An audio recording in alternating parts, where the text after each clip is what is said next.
you can give us back-to-back pictures. On the other side, Professor Silumbe gets to delve in. This is Zambia's signing of a Memorandum of Understanding MOU of a joint development agreement venture with the United Arab Emirates-based renewable energy developer Masdar into power utility ZESCO, aimed at fostering investment in renewable energy in Zambia, produced 2,000 megawatts of electricity. This MOU, signed by Energy Minister Peter Kapala, accompanied by ZESCO Managing Director Victor Mapani, is a large-scale solar project worth about $2 billion as capital injection through ZESCO as a shareholder. President Hakainde Hichilema witnessed the signing ceremony alongside representatives from Masdar. The project shall be undertaken in a phased manner, which will commence immediately, starting with the phased installation of 500 megawatts. In the last 58 years of independence, Zambia has only enjoyed about 3,500 megawatts of electricity, and this 2,000 megawatt single investment is seen as a milestone in increasing electricity supply. So, with the private sector, with investment coming through, then obviously we can get the resource endowment that we have either, solar, wind to be realized. And we believe that that can be realized, bringing in the right technology, capital, priced fair. I think Africa has been paying a huge price for capital every time we're investing, unlike other continents, other areas of the world. So we want to be in the same space with others so that we can lower the cost of the projects, deliver the projects on time, but also quality projects, but essentially lower the cost of doing business is access. But the access is important, but affordability is equally important for our people. Thank you. The deal comes from the sideline meetings of the head of state with various investors stemming from the Zambia Day at the Dubai Expo in 2021 and the ongoing Sustainability Week, where he was invited by ruler of Abu Dhabi. Elias Limonia, Abu Dhabi, United Arab Emirates. President Hakainde Hichilema has held a meeting with the international holding company IHC, a publicly listed holding company listed on Abu Dhabi Securities Exchange ADX in Abu Dhabi. The United Arab Emirates' most valuable listed firm targets the food sector, infrastructure and healthcare across the globe, and investments will range from $1 billion United States dollars to $5 billion depending on the country and opportunity of investment.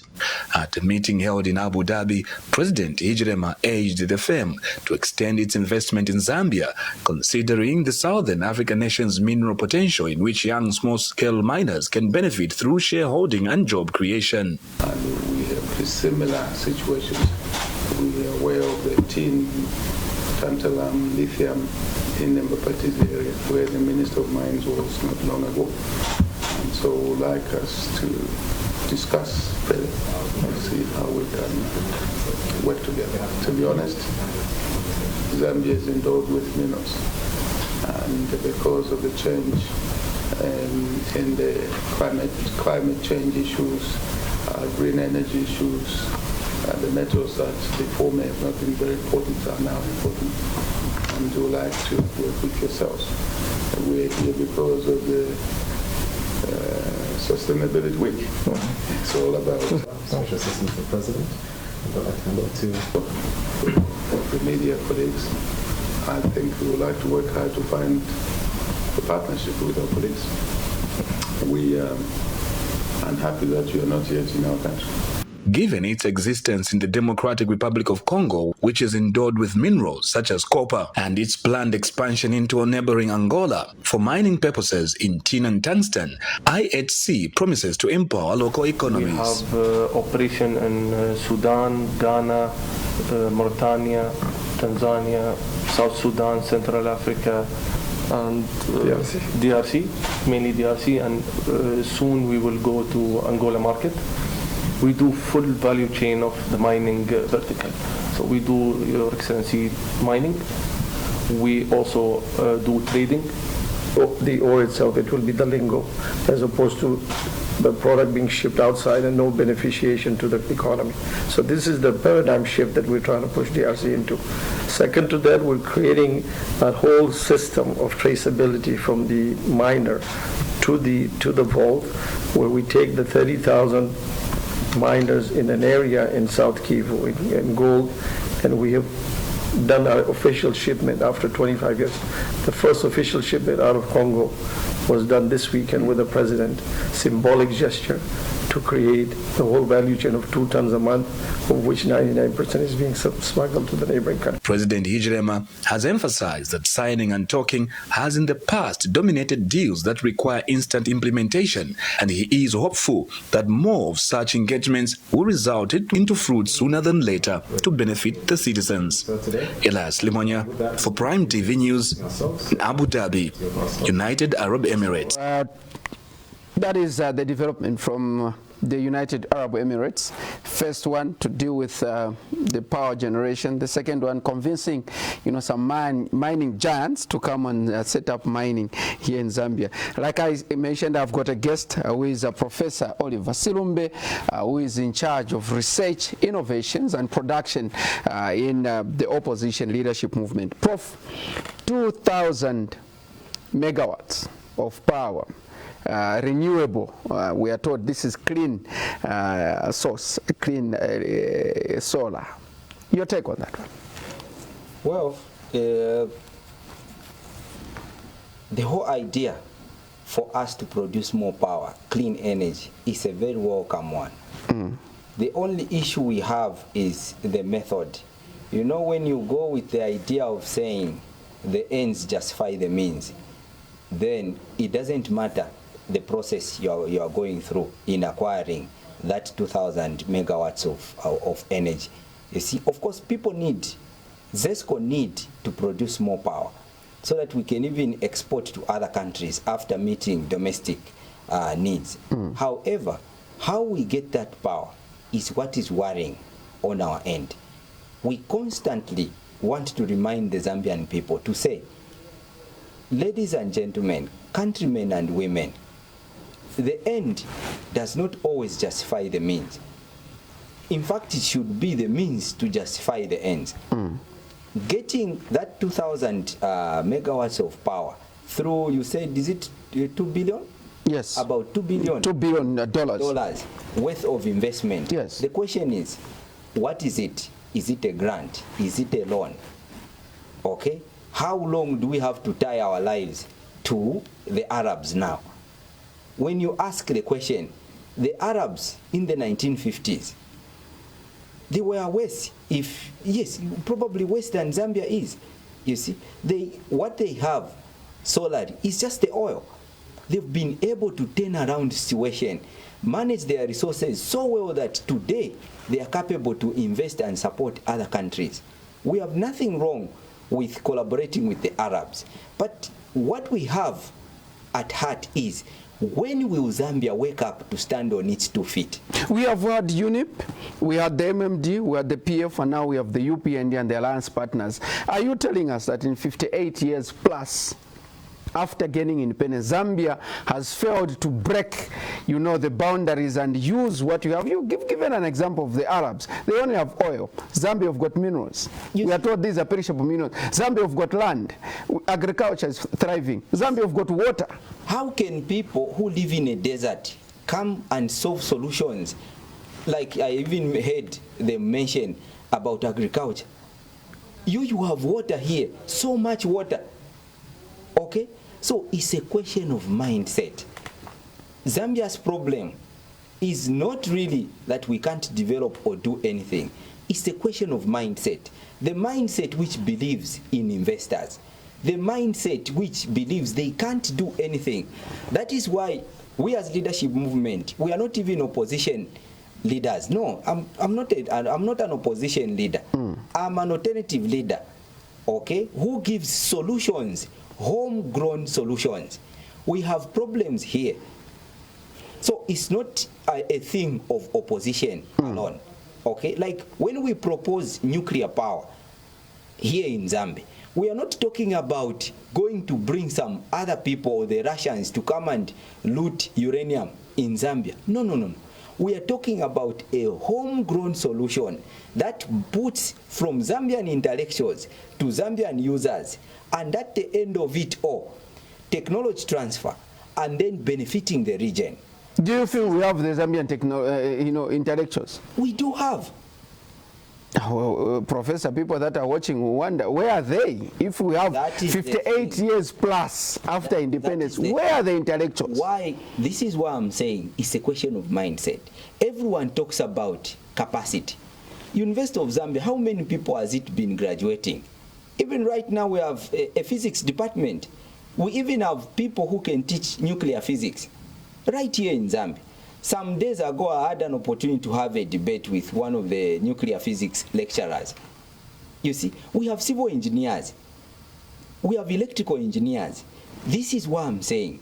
If Zambian leaders, okay, could spend even 1 hour to talk to Zambians themselves who can do something about this, we will be a great nation.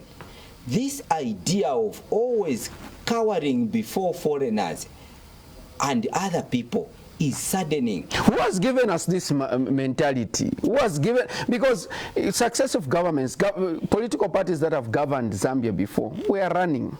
Now we have seen the UPND also looking elsewhere for solutions that are going to benefit them. Who has given us this formula? This is what I'm saying. We managed to get political independence, but the slavery of the mind, very few of us have managed to escape it. It's not a question of position or who. It's a question of us leadership movement trying to re-educate the masses, to say, fellow countrymen and women, this whole idea of cowering before foreign nations is a very bad one. Because you agree with me, that deal is probably not even a very good deal, because of the Why do you say so? Being attached. Why do you say so? This is the passage that we have been going through. That $2 billion has to be paid in one way or the other. Okay? If you tell me that in that deal there will be manufacturing centers where these solar panels are going to be manufactured, then I'll know that one way or the other a Zambian will benefit from that deal. But for as long as it is just blank, $2 billion deal, the first phase will be about 500 megawatts establishment of solar power stations. As much as solar is green, we need to think about, there's a project in Kitwe near where I stay. I'm sure it was started by CEC, that solar plant they are putting up. This idea of cutting down trees and then you put solar panels there, as much as it is green and renewable, you are hurting the environment. So there are so many schools of thought. We need to think deep. This is not a political issue. It is a survival and a dignity issue. Zambians need to survive from the first principles. We love solar. If solar is put on rooftops, then you agree with me that then that is going to be green, fully green. But if you are going to cut down trees, you increase the footprint, just like putting concrete on the ground. It still hurts the environment. We want the environment to benefit, not where you go cut down trees. How many hectares are you going to need to put that solar? Will it answer your concerns if this company comes into Zambia and calls for a meeting with the stakeholders like yourselves to say, tell us how do we, because you are against the cutting of trees. Yes. So how are they going to mount these solar? For example, us as leadership movement and as a lead researcher, okay, in this area for the party, I wouldn't make any comment if this deal we would go further. Let's say the next 2 weeks or so, okay, since they've just come up with it, they come and say we are going to set up a solar manufacturing plant in Lusaka, in Kitwe, or in Mongu, for example, where we have so much silica sand, or in Kaprimposh, you see, where we can tap into the Zambian silicon. That is going to be a good thing. You know why? It's going to make us productive. So that $2 billion, if it can be spent on setting up factories that will be manufacturing batteries. Lithium, we have lithium recently confirmed in Kalomo.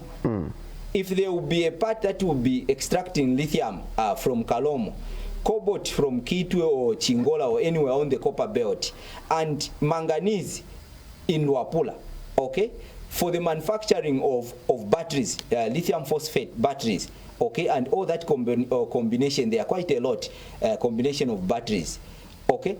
Then also establishment of factories that will be manufacturing solar panels. Then we will say this is sustainable. But the issue of simply getting paper money from outside, this is what we are trying to tell the Zambians, okay. The UPND government and this leadership, they have a heart for the people. That one we commend them, okay? To set up a green power plant of, let's say, 2,000 megawatts of energy, electrical energy. That is a commendable job, and we support it. But the process is what we are not comfortable with.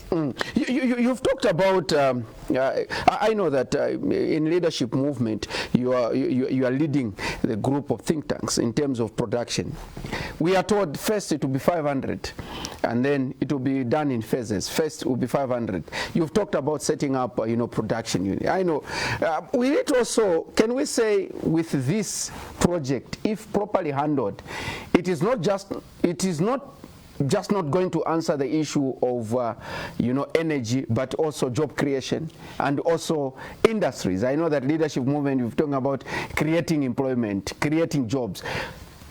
Are you also, as leadership movement, looking at this project as not just answering the issue of power, but job creation and setting up of industries and production? That's precisely what I'm talking about. Any project can be beneficial to this country.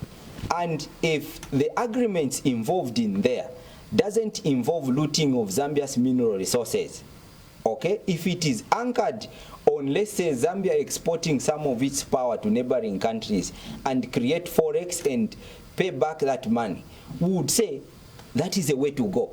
But the problem has always been Zambia is foreign-centered. That is the problem. You don't need Arabs to come and sort out your problem. You live in the forest, they live in the desert. You have more minerals than they have. Then they are capable of setting aside 2 billion for you. Let me put it into perspective. People are always talking about capacity. We have graduates.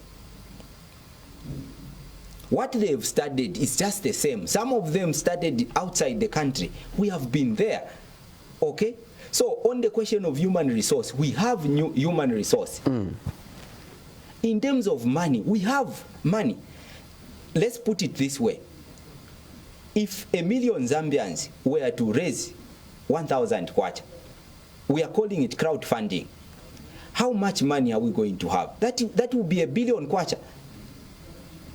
Later on, if we are just to get the register, the people that participated in the 2021 general election, okay, in sorting out this power issue, how leadership movement is looking at it. If you say you don't have capacity, let's take about 4.6 million Zambians, I think, voted in the previous ended general elections. If all these Zambians were to set aside 1 kwacha, we are talking about 1 kwacha, every month as an investment in, let's say, the nuclear power generation plant, which we are trying to set up, how much money are we talking about? That is 4.6 million kwacha meant for operation. No Zambian can fail to find a 1 kwacha.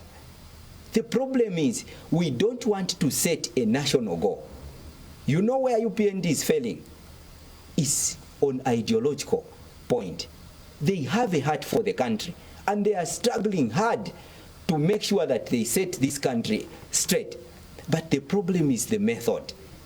They are leaving out the most important component in this whole thing, which is the Zambian people.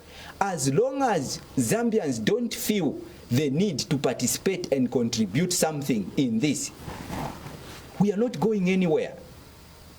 Government cannot sort out Zambia's problems alone. This is the thinking which we need to start changing. In order to provide employment, leadership movement is not saying it will bring heaven on earth. It's about working with the commonest Zambian, educated or not. We have the capacity. I've just given you a scenario where we can generate 4.6 million kwacha without anyone complaining. Operation money for any project that you can think of. That's where we look at it. When we say we will set up a nuclear power plant within 1 year, 6 months, we are talking about every Zambian. It will be a national goal. Fellow citizens, we are not saying we will create heaven on earth. No. When we say we will create, let's say we will venture also in solar power, we are not saying we are going to buy some solar panels from Dubai or anywhere. That is unsustainable. Zambians should realize to say they will dedicate their energies to the creation, the production of some of these solutions. Let me put another perspective. Who brought money for us to gain independence? No, it was Zambians. It was Zambians. So why should the government go shopping outside to bring 2,000 megawatts of energy? They should look within. If no one, which person fought guerrilla war on behalf of Zambia in the 1960s? No one. People were sacrificing. You know, for what reason? Kenneth Kaunda and other independence leaders, they gave that ideological fight to say we need to be independent. What Zambians should be aspiring for is economic independence, okay, self-reliance. And Professor, people will argue with you. They will say that generation of the KK, I'm happy that you've brought it up, because even in their cabinet, we were told they were people of the humble beginning. Even their education was very humble. Yeah. But look at what they delivered. And people have argued to say, now we have got educated the professors, and these people don't have, do you still think what happened prior to independence, the KKs and his group who had the humble education, but their mind and their goal was to save Zambia? Do you feel with the professors, the PhDs, orders, the doctors that we have, we can still say Zambians, these crop of leaders still have got the heart to save and deliver to Zambians?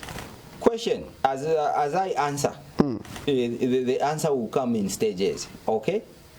First of all is, see it from the number of people that applied for the teaching service and the health sector. How many were there? Out of close to 90 or 100,000 people, yes, only 30,000 were given.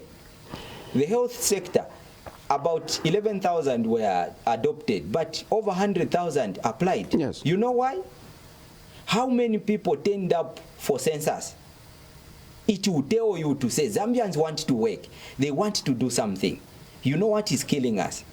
It's not that we don't have the capacity or there's something wrong with us. There's nothing wrong, scientifically or biologically. What is wrong is simply the mindset. We are like, I'll give you this the example. If you take an egg for an eagle, right?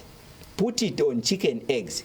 When that egg hatches, that eagle, for a long time, for as long as it is feeding on broiler mash, broiler starter, it will be believing that it's a good thing to be fat, okay? Not doing anything, you just have to be a chicken. You can flap your wings a little, but you can never fly.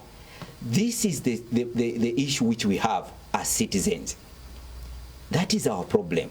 We have educated people, and before you can blame it on the technocrats, the structure which we have of governance, a person at a low level, no matter how much they try, or here at Prime TV, the systems engineer, no matter how much they want, they would love to improve things, service delivered at Prime TV, but for as long as the boss doesn't sanction it, it will never go anywhere. A systems engineer will tell you to say, in order to connect solar power and ZESCO power, it should run in this way. But if the boss is stubborn, it will not work. Just like the manager here, if he proposes something and the owners of the station do not agree with that, it will not go anywhere. So the issue is with the policymakers. That is why I was objecting the idea that ZESCO leadership should apologize. Look where they've been taken. Are you going to blame them that they are not engineers who can do work? They've been taken around. If it was the leadership movement president and I, for example, as the Minister of Energy, do you know where we are going to be right now? You will be interviewing me from the University of Zambia or some of the ZESCO workshops or on site in Solwezi looking for a site where we can set up a nuclear power station. It is the mindset. If you believe you are a chicken, look at the coat of arms. Look at the foundation of Zambia as a nation. And its nobility is founded in the Zambian eagle. But the Zambian eagle has eaten so much broiler starter that it believes flying is dangerous and it's not good. Whenever we talk about nuclear energy, people will say, no, we have to apply to the nuclear watchdog. What watchdog? You are a sovereign nation. If you say you want nuclear energy for power generation, you can do it. People say we don't have capacity. I can come on media even anytime and enrich uranium just right here. So what capacity are you talking about? The technology is as old as since 1945 when they dropped a bomb in Nagasaki. The issue here which we are talking about is let us be that independent in our minds. I'm happy that you've talked about us being independent. I know that the other clip that we played was the issue to do with the mining sector. Up to now, on the Copper Belt, there is this debate of vendetta coming back. We have seen people, civil society organizations that have stood for vendetta to come back. There are others that have objected. We have seen on the Copper Belt, the clergy calling for a press briefing saying we need vendetta. We have seen the suppliers saying no, the Copper Belt is no longer the same without the full operation of KCM and Mopani. And even the president, again in Abu Dhabi, was convincing. I don't know why you are laughing, Professor. He managed to convince some people, companies that are ready to partner with us and do mining in Zambia. Zambia is still blessed. You've talked about in Kalomo. Recently, we discovered minerals. We have, manganese in Wapula, the biggest in Africa. He is here in Zambia. This is what I'm saying. It's this giant Zambia, okay? The only thing that it is suffering from is mental slavery. That's what we are suffering from. Now people, because of a few hungry unionists from MUZ who don't even speak on behalf of the miners on the Copper Belt, because they've been given some Tuma money, okay? And they are happy to U-turn. It's the same people who said, President Lungu, take over KCM to Apapata. And those people, you can open the phone lines right now. They will tell you how unhappy they've been over the issue of Vedanta in KCM. And all these investors, they will never have your interests at heart. Believe me, you'll be going through these over and over. The issue on the mine, I just gave an example of crowdfunding. I know we can be thick-minded sometimes, but eventually we are going to understand what leadership movement is trying to bring across. The issue of KCM, we can ask how much money do they need to run KCM, Changa mine and Konkola mine, including Mopani, Mfurila and Nkana mine. Let's look at it this way. We have leadership movement on the throne. Then we say, all of you Zambians, the Copper Belt does not belong to us residents of Kitwe or Chingola or us people who live on the Copper Belt. Minerals of the Copper Belt belongs to every Zambian who owns that NRC. So we will not focus on the jobs, people who are working for KCM or Chingola residents. No, we will focus on the interests of every Zambian, the entire 19 million block. And then we say, we put it this way. Well, you talk about capacity. Fine. Who would want to invest in KCM? The problem, the other issue is, if you let government on behalf of the citizens, there is a problem because politicians are always corrupt. There are very few leaders of my nature who would come and say, let's have a scenario where people benefit themselves. Okay? We might not know the stress we might go through 1 year after taking over power. Threats from other bigger nations. You see? We can be talking here, and yet people are being threatened. You see? So the only way to secure Zambian minerals is, number one, dissolve ZCCMIH. It's no longer about copper. That colonial mentality that only thinks about copper. No. Okay? Dissolve it. Institute a mineral reserve agency, where now a common person, you sell amataba panse, like outside, panga 1 kwacha. We tell them you can buy ownership in Nchanga mine, okay, as a shareholder, meaning whatever profit comes up, okay, will be divided according to all the corporate laws, where people have that stake in actuality, not a scenario whereby the government owns. So you are against government owning, but indigenous Zambians owning. That is the point. Where has it been done? Professor, someone who asks, say, what you are talking about of government not owning, but Zambians, because we know that government owns on behalf of Zambians. They own the mines on behalf of Zambians. And now you are saying you are against government owning on behalf of Zambians, but you want Zambians to own. Where has it been done? It doesn't have to be done anywhere. There is always the beginning for anything.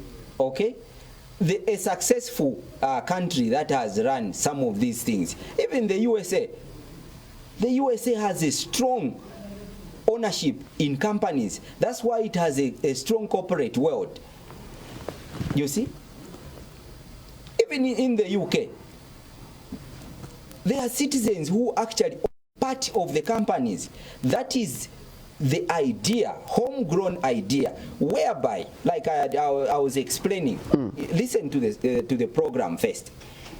A local person, be it in Namwala, Kasempa, or Chipata, they know that Nchanga mine have put 1 kwacha, okay, and every ton of copper they sell, okay, depending on the profits and the prices at which it is sold, I will receive quarterly dividends of about, let's say, 10 ngwe or 30 ngwe.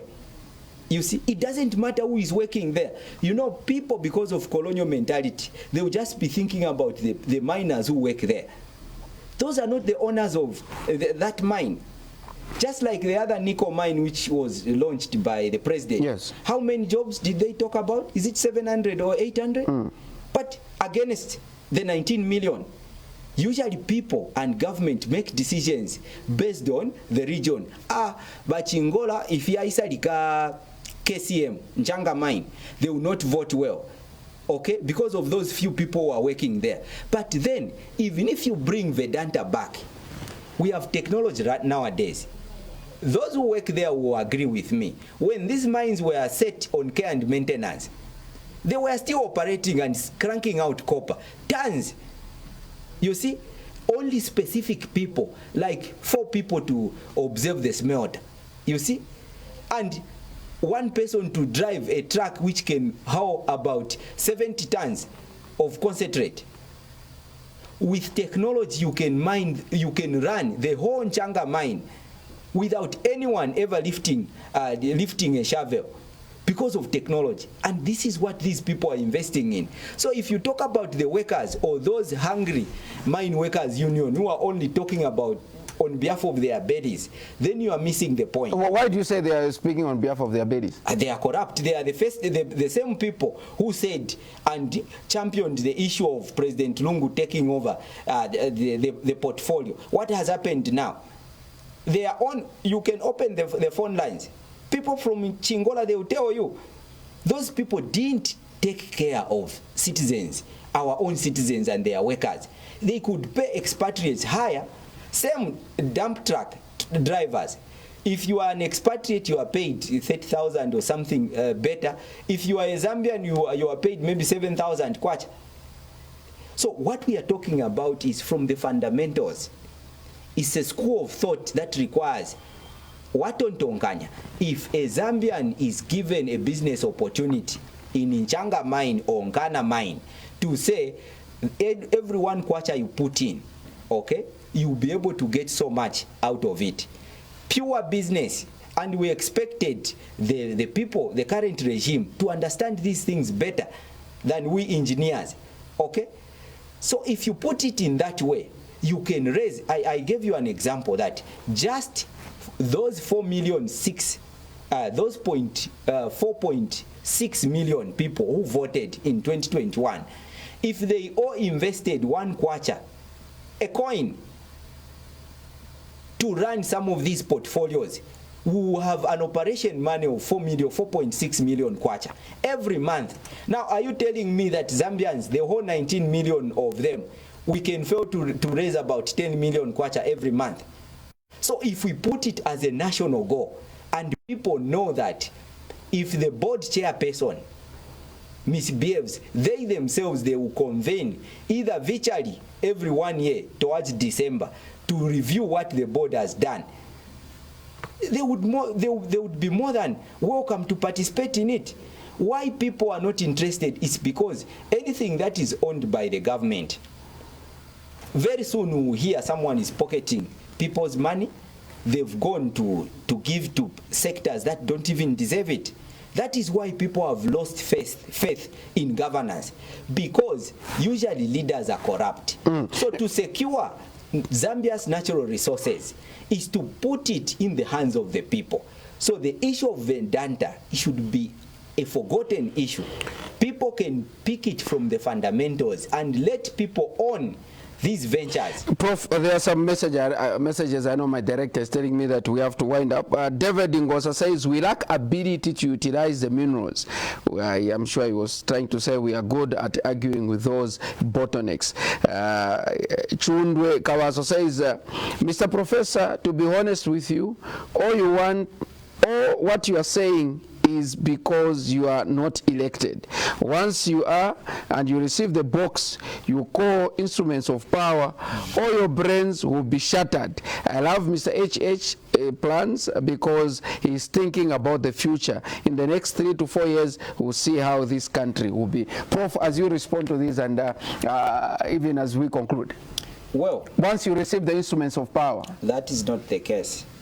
When people will be voting leadership movement in 2026, it will be a referendum on the mining sector. What I'm telling you is what we are going to implement. For us, we believe all the solutions are within the country. That is all we will continue reminding you. Instead of ukuyamkulomba 2 billion elsewhere, we can raise 4 million, 4.6 million kwacha, even 10 million kwacha. 1 billion can be raised by 1 million people who know that they have a stake in these things, and you start the power station. We can start any venture because people know that they have ownership in it.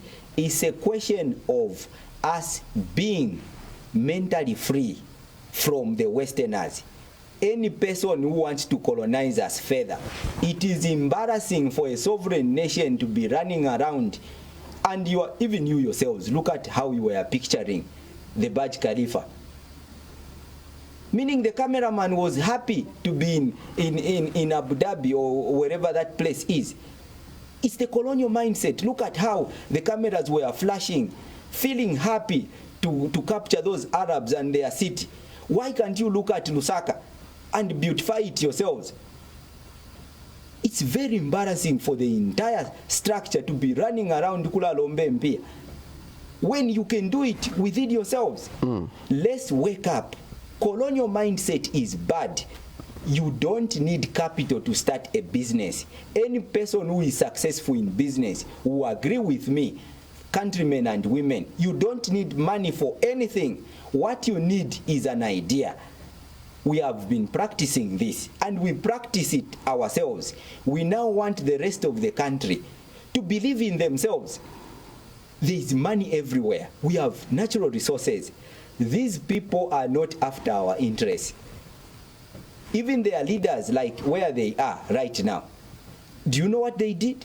They prioritized the Saudis first, or the Arabs first. That's why they are able to create their nations like that. They saw that eventually oil will become of age. They need to go the tourism way. That is what they did. That's why when I saw your cameraman picture the Burj Khalifa, even feeling nice that they are in Abu Dhabi or wherever they are, that is the sweat of your friends. What about the Zambian sweat? If our fathers could sacrifice, others have died. Embodied in Kenneth Kaunda and the few notable freedom fighters, every Zambian saw the idea of being independent. That is why they fought. There was no money from anywhere. Guerrilla warfare, cha-cha-cha, was practiced by the Zambians themselves. We are calling upon our citizens, the same way our fathers fought to be politically independent, that is the same way we should fight to be mentally independent, and the rest of the things will follow. That is my message to the Zambian people. Let's be mentally independent. It is not clear now. You think it is good, but there is no dignity in begging. You have a golden boy. You have Justin Kalomo, where the president comes from, that region. There is lithium. Lithium is running the world right now. All these things, equipment here, cameras, phones, they are based on lithium components, batteries. And yet you are begging. Let's believe in ourselves. It's not yet too late. Zambia can do it. We love the government also because it has done some of the notable things. We cannot say they are completely bad. Look at the political sanity. They're even trying to talk about renewable energy, 2,000 watts. We can commend them. All we are saying is the method. People shouldn't mistaken my thoughts with complete opposition. That would be foolish of me to come on media and simply argue. Having that power station or that power venture for 2,000 megawatts is very welcome. We are only saying the method can benefit Zambians better. For the ends does not always justify the means. It is the means which should justify the ends.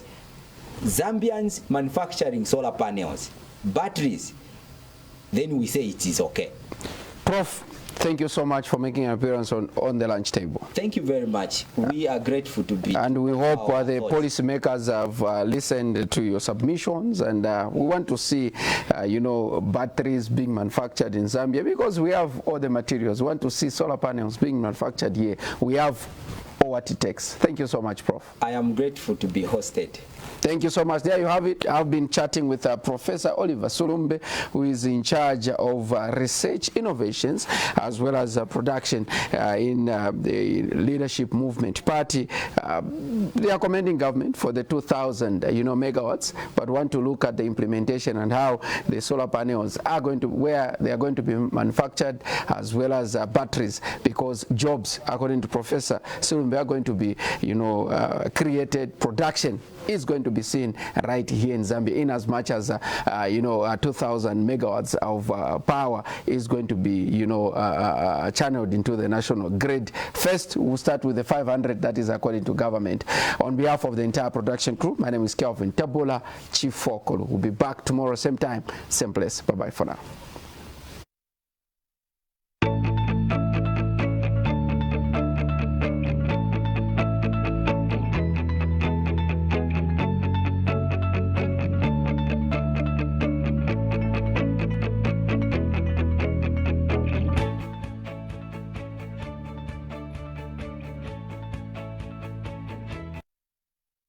Would you like to grow in the grace and knowledge of our